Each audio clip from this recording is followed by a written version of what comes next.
Thanks for this forum.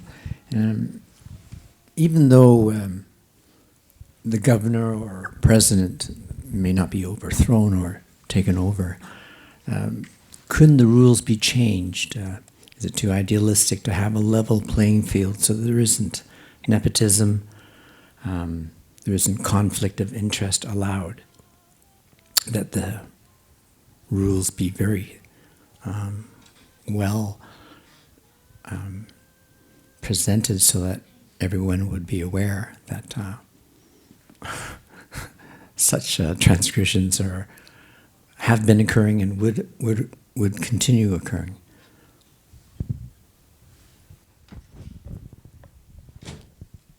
The question is open to all members of the panel. You could go. You can jump in. Should I kick things off? Yes, please, Karl. Sure. Well, thank you very much for the question. Yeah,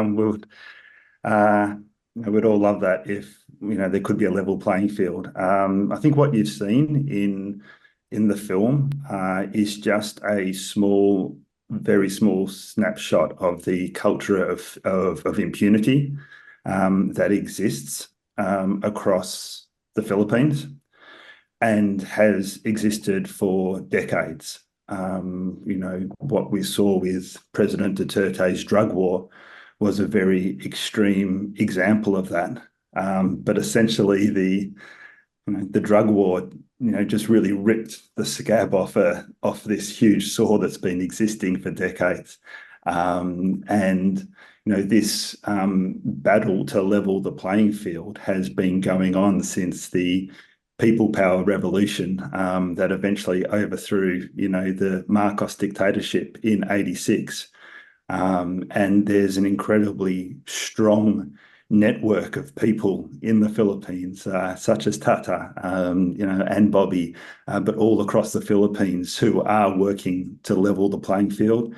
But it's a constant battle. It's never going to happen, but this is the fight that is always going. This contest is always happening.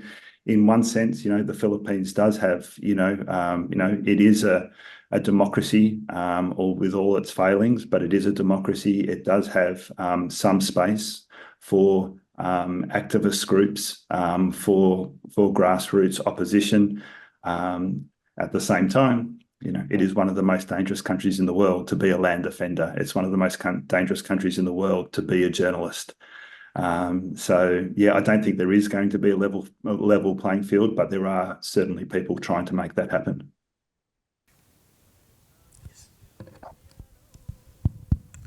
Hi, thank you for the question. So just to quickly introduce myself, I'm Claire. I'm the chairperson of Canada-Philippines Solidarity for Human Rights. So to bluntly answer your question, unfortunately, yes, it is idealistic to think that we can just change the rules.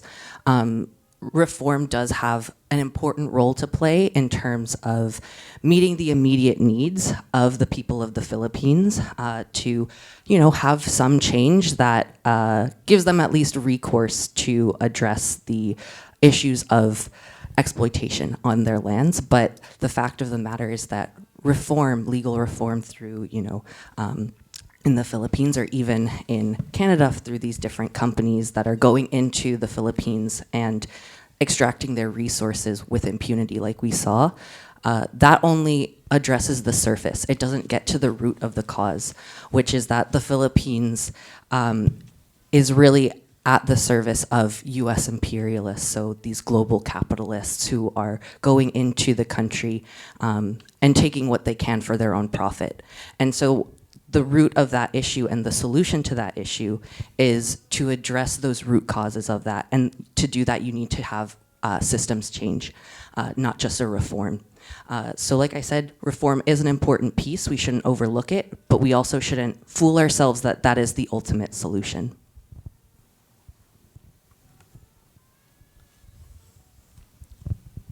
Yes, there's a hand there. Hi, so there's a big push in Canadian tourism that's leaning less towards sustainable tourism and more towards something called regenerative tourism. It's where you go in and you actually work towards making the place better than you had found it. An idea is someone or a company going to a beach and maybe hosting a meetup, but then also collaborating with local community or local businesses to do a beach cleanup, as well as bringing people together. Seeing as Palawan is being marketed as the Hawaiian Islands of the Philippines, that's a very deep and cutting attraction. It's kind of hard to not compare it to the way of, like Whistler here in Canada and other Venice in Italy.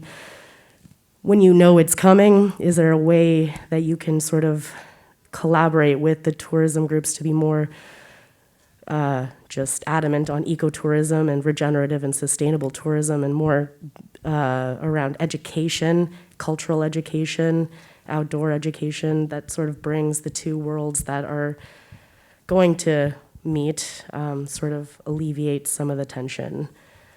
There's commercial interest, and that's not going to go away, but there can be ways to alleviate the consequences. Or not alleviate, just minimize.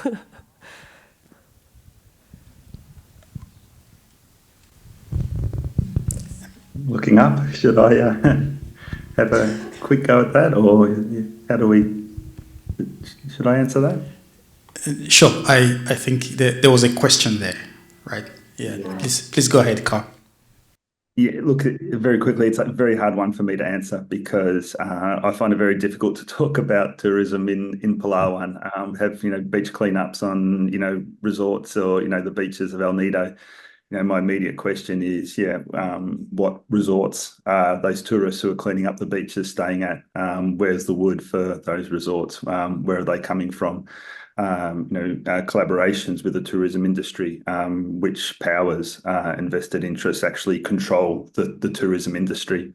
There are definitely well-meaning good people who are who are doing very good work within the tourism industry in Palawan, but from what I know, it's very small, very isolated, and the whole sort of rebranding of tourism as ecotourism or regenerative tourism is very hard then to actually to really go beyond those words and small actions and get to the real heart of the matter.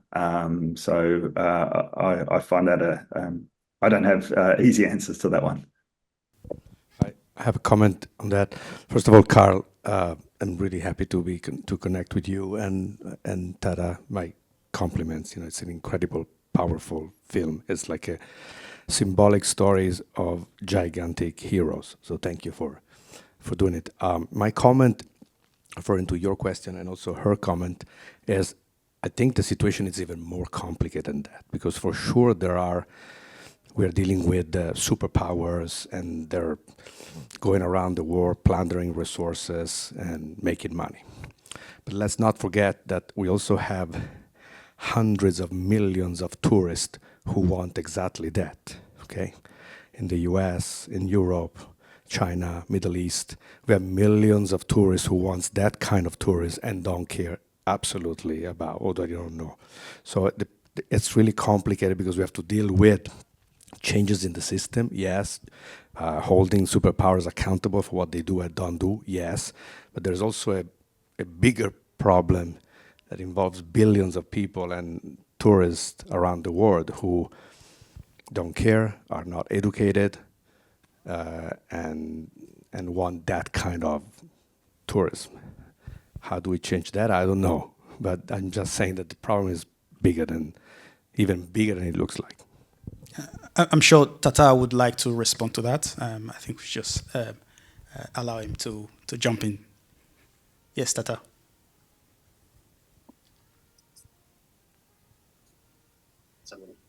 Tungkol saan? Tungkol sa? Susunod. Hindi, Tagalogin mo lang. Ano? Anong masabi mo ang tungkol sa mga ecotourism? Dito sa Palawan? O anong masasabi ko?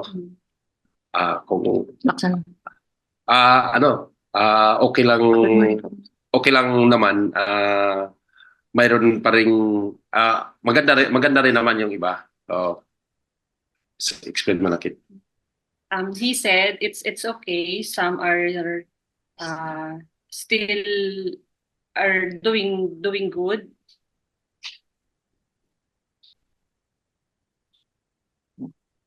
Ano ba mga ecotourism? Na tawag to promote local tourism, pero nami-maintain ang pag-maintain sa natural resources. Okay naman yung iba. Nami-maintain naman nila, na protektahan, talagang maintain naman yung maintain naman yung pagko-control, pag-aalaga. Yan. Sa kalikasan. The tourist business here in Palawan is doing its best to maintain and protect the natures, because that's which supposed to do.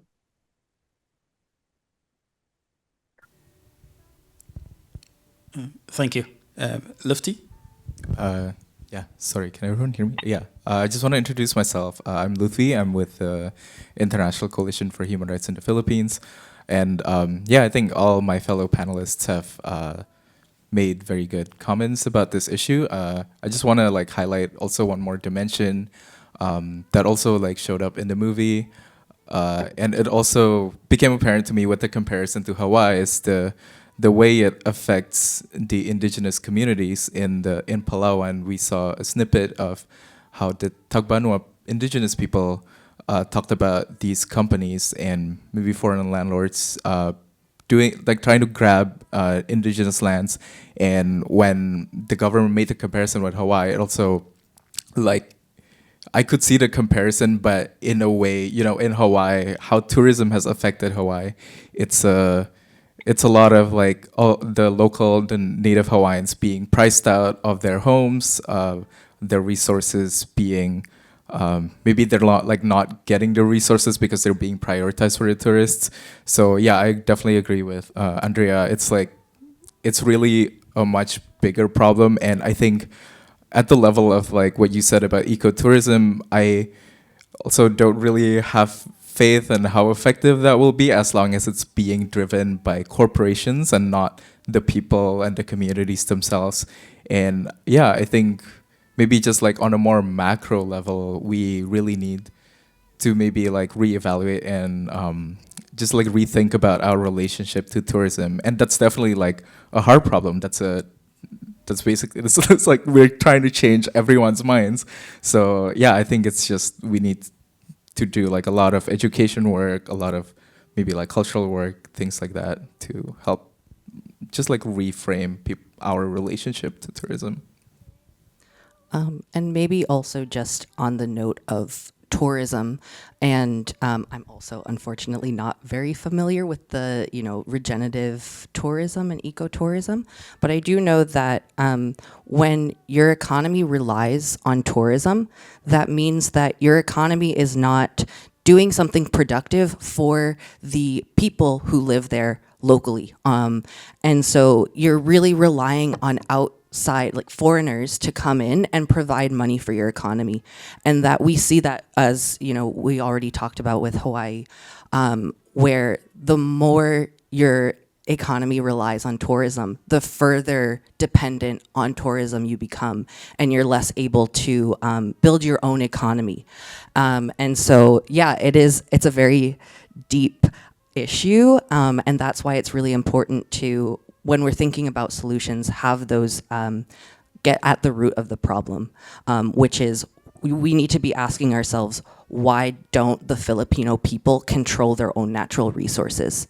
Why are these companies, Canadian logging companies, Canadian mining companies, with the support of US companies, with the support of the leaders of the Filipino government, like Duterte, like Marcos, why are they allowing them to come in and just rip out these resources and then take them back to other places in the world. That is sort of really at the root when we're talking about tourism and what the economy of Palawan is based on. So yeah, like Luthfi mentioned, we have to reevaluate our relationship to tourism and also reevaluate what we're allowing our governments to do in our own names. Yes. Yes, you have the microphone, yes. Is it on? Can you hear me? Oh, great. Two observations that I wanted to hear the panel comment on, if I may. One was, what about the Environmental Agency of the Philippines? Is there not such a thing? It seems such an unbelievable handicap for the people who are the land defenders to have to go out unarmed against what could well be vigilante armed loggers who shoot people, as they saw in the course of the film. That was just shocking. And the second question was, is there really no civic democracy in the Philippines?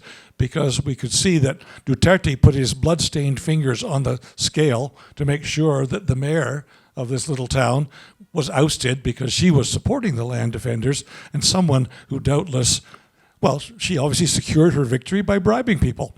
And then she gave her little snicker at the end of it all there. Well, everyone does it. No, but I didn't do it. Obviously, a complete, utter liar. But I wonder if anyone on the panel could comment about either one or both of those. Thank you.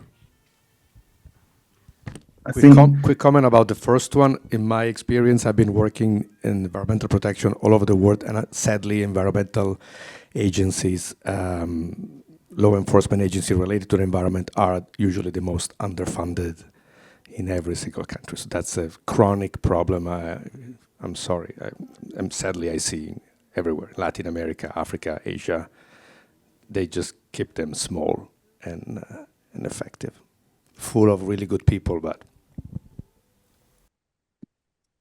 I think one of the most powerful moments for me early on in the making of the film was sitting with Tata and Cap Ruben in the forests, and we talked about this issue. And Tata became very emotional. I'm just wondering whether Tata might want to answer this question.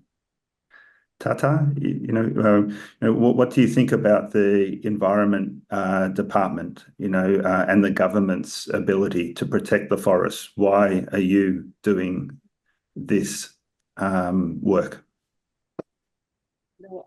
Sabi ko sa environment agencies at ang protection ng Ano siya?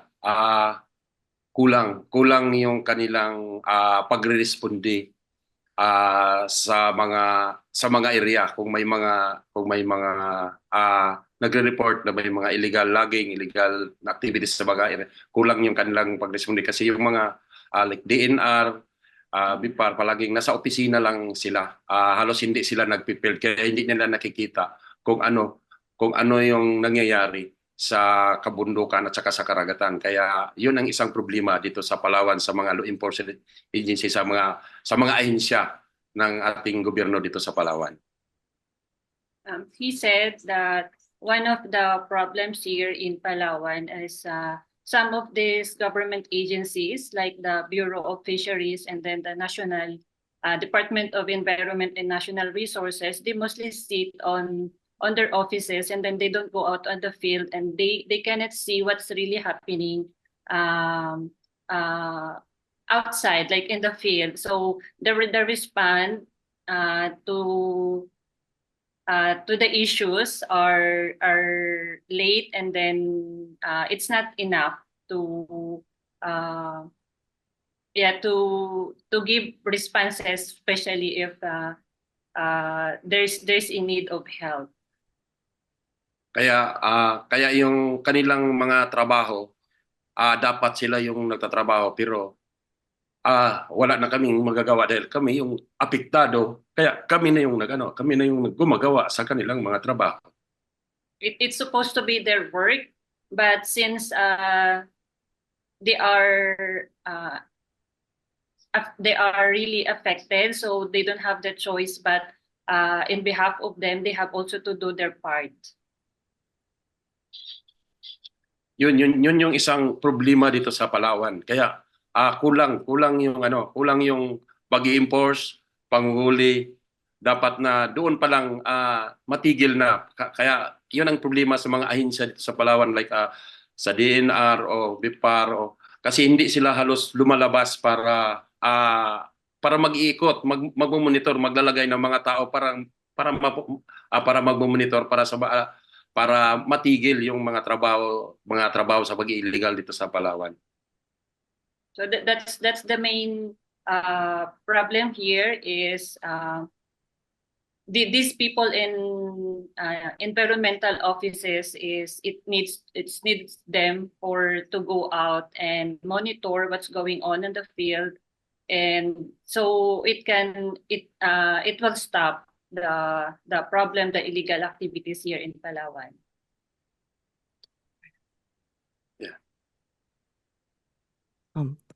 I can address, or at least give some comments to your second question about the sort of, is there actually a democracy in the Philippines, and your point about the vote buying. So I think that one of the really good things about this film is that it focuses on Palawan, but it also gives a sort of idea of what's going on more broadly in the Philippines outside of Palawan, because Palawan is not an isolated case. There might be different specifics, but overall, these sorts of issues that we're seeing in Palawan are seen throughout the Philippines: vote buying, poverty, people being extrajudicially killed on the streets. And so with regard to the democracy of the Philippines, yes, it's a democracy in name, but in effect, the Philippines is a semi-colony of the US. So why we have to ask ourselves, why is there vote buying? Well, because the people are poor. Why are the people poor?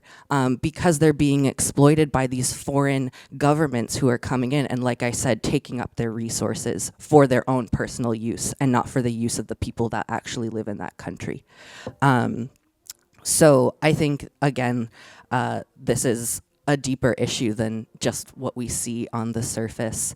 And yeah, maybe I'll leave it there. And if you have any additional things to add, or any of the other panelists. Yeah, I think I definitely agree with what Claire said about this movie is very good in that it focuses on a particular sector of land defenders and people protecting against illegal logging. But the human rights issues in the Philippines, and especially around like intimidation and killings of those who are like protecting their local communities against extractive industries is broader than that. In my experience, like iChirp, as our organization, we haven't done as much work with illegal logging, but we do a lot of work with Canadian mining operations in the Philippines, because in Canada in particular, I think something like 3/4 of the world's mining companies are headquartered in Canada. And so there's a lot of companies, even here, some of them have offices here in Vancouver that operate in the Philippines. And there's one company in particular, Oceana Gold, which operates this open pit mine in Didipio, Nueva Vizcaya, which has been affecting the indigenous communities there, just poisoning their environment, poisoning their water, cutting them off from resources that they need for decades, and people have been protesting for it. But under the last President Duterte, the mining permit for that company was renewed. And also we have like many cases where the indigenous people who are protesting against these companies are intimidated. There's this particular phenomenon in the Philippines called red tagging, which is when just activists are accused of being terrorists or members of the Communist Party of the Philippines, which is designated an illegal organization there. And that's a problem that's bigger than, it doesn't just affect indigenous people in the Philippines and land defenders, it also affects trade unions, farmers, journalists, like all these other people who are trying to raise the issues that are happening in their communities and in the country. So yeah, it's definitely like a much bigger issue, and it's related to like all the problems that Claire and the other folks on the panel have mentioned. But yeah, I'm I'm trying to be like a little bit optimistic here. I think there are things we can do from here as Canada, from Canada.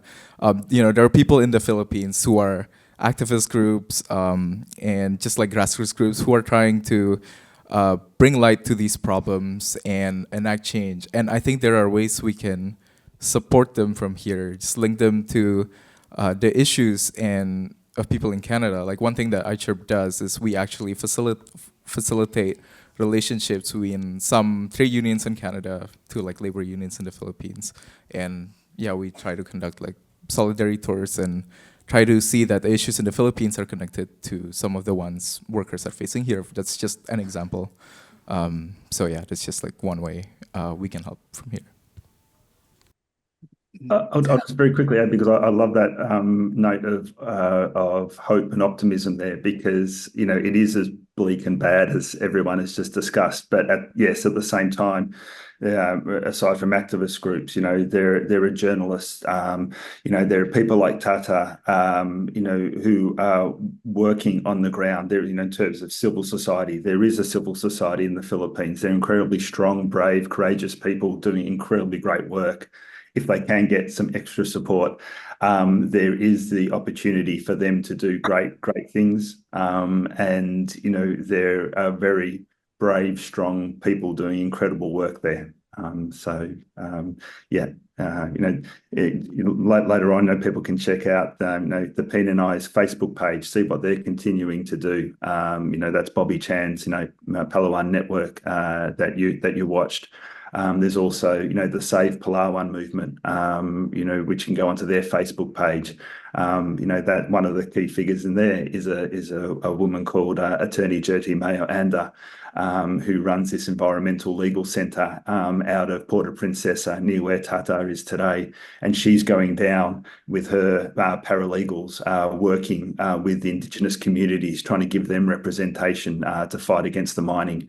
And, you know, that's as equally as bad as it always is. The thing that I've always seen is how amazingly strong and how amazingly brave and amazingly good these other people are. And there's this balance here. And if we can support this side of things, there is a hope. Yeah, it's always nice to know that the reason people like Tata are resisting and others in the Philippines is because they have optimism that it is possible to change. So I think that that's also a really important lesson, and that change happens when people are united and they work together rather than sort of doing their own individual things. It seems very insurmountable when it's like, oh, I'm just this one person against this huge multinational corporation. But we've seen that even in just this small group of the para enforcers, that, you know, we saw how many chainsaws they had.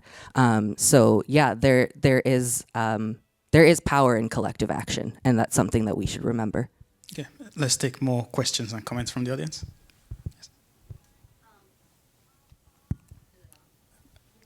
Yes, the mic will come to you, the other hand up there.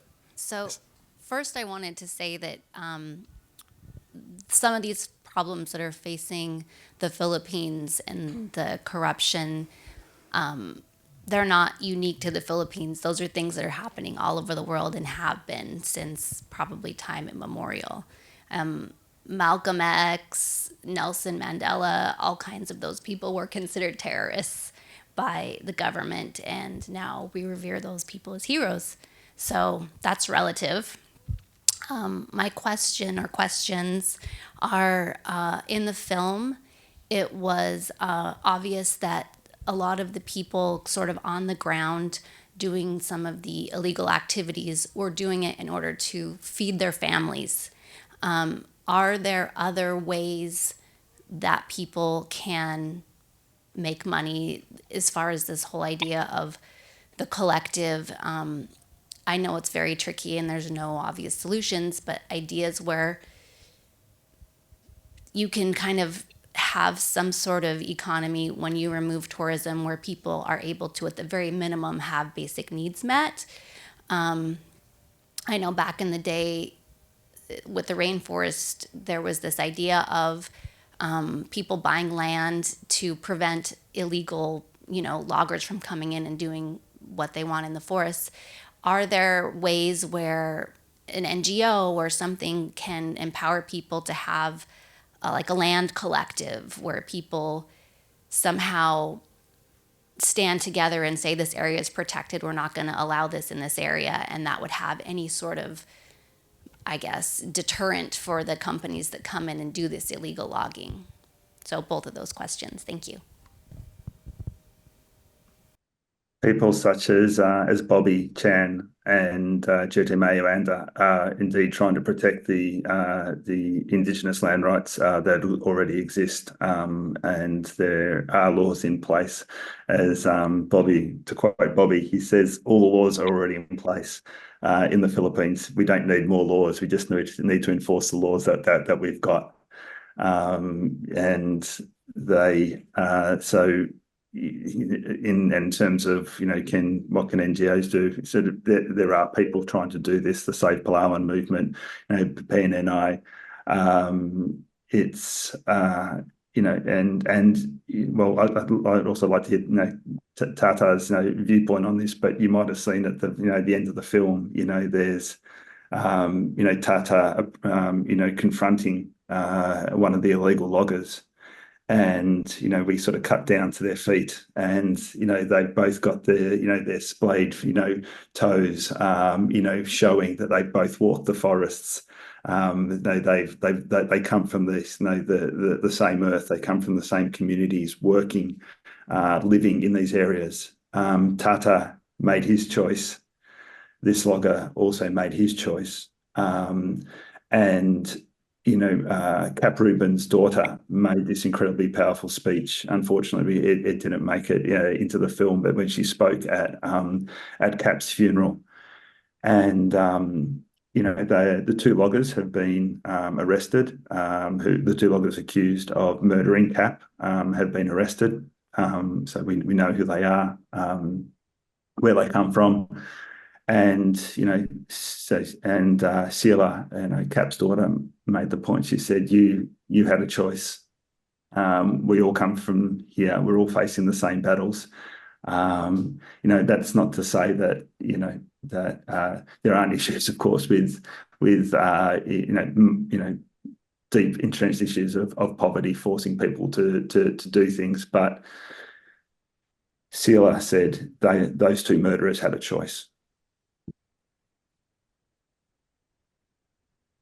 Tata, what do you think about the poor people, the loggers, and where they come from and why they do this?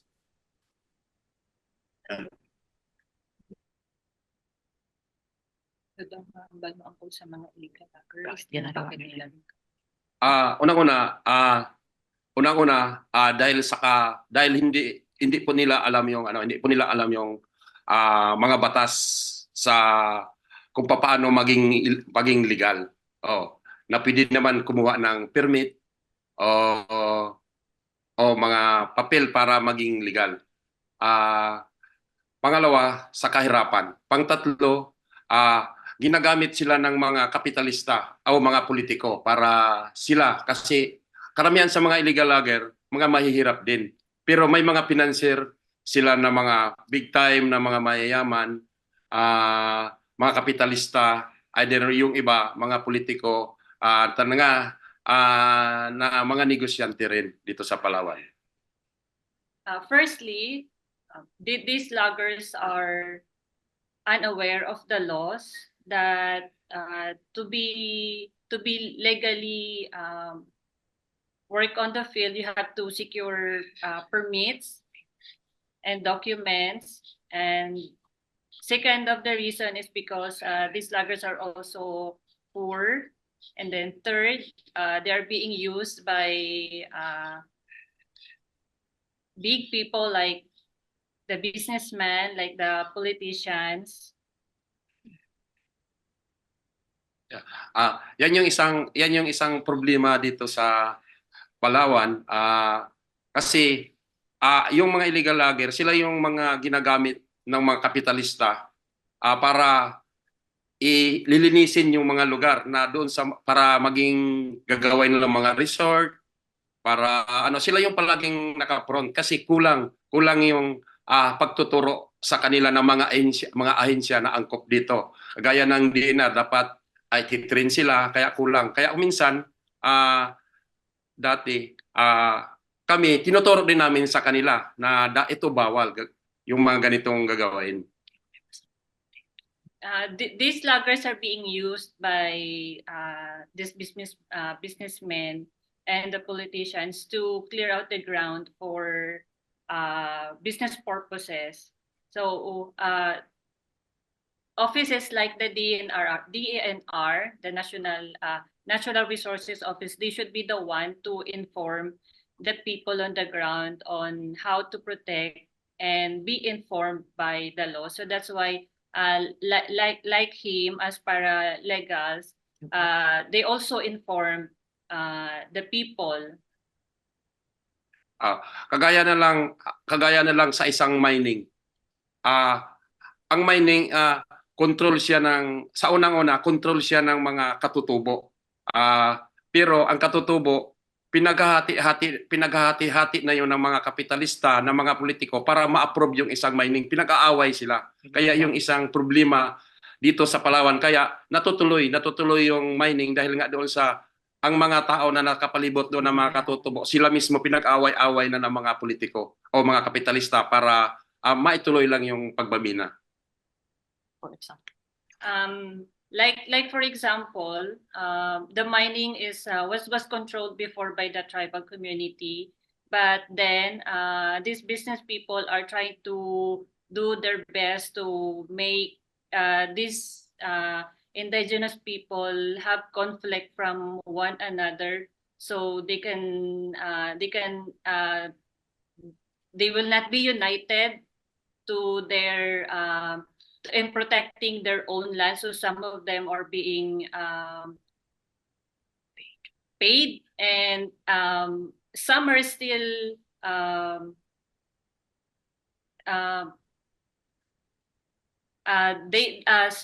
some of the tribal are still protecting their own land, but not like 100% of them are keeping their rules as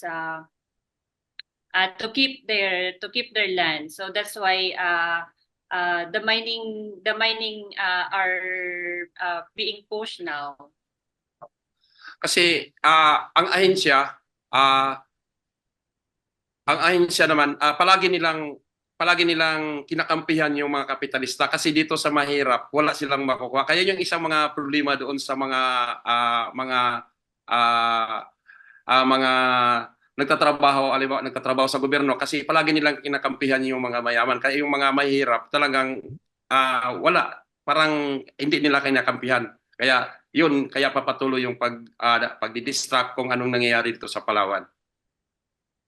The environment is being distracted, like the mining is still going on because these environmental departments, they take stand for the capitalists, the politicians, the businessmen. So poor people, they still poor, and then some of them are being their ideas are being like twisted because of the money that being offered to them. Yeah. I saw two hands up. Let's take more questions from the audience, please. So I think it's important, sorry, to touch on your question a bit more as well, because you mentioned, are there NGOs that can help empower the people to, what does it look like, basically, to have an economy that's not based in exploitation? And so to answer your question, the Filipino people don't need an NGO because the Filipino people are already doing it themselves. And so I just want to talk about what the solutions can look like, because recently attorney Neri Colmenares, he's a prominent Filipino human rights lawyer, did a tour of Canada, and he came and talked to us about what are the solutions in the Philippines. And these were the 3 things that he said that address the root issues that I talked about. So 1, you need to oust all of the foreign influence, like the US, like Canadian multinational corporations that are using the Philippines with impunity.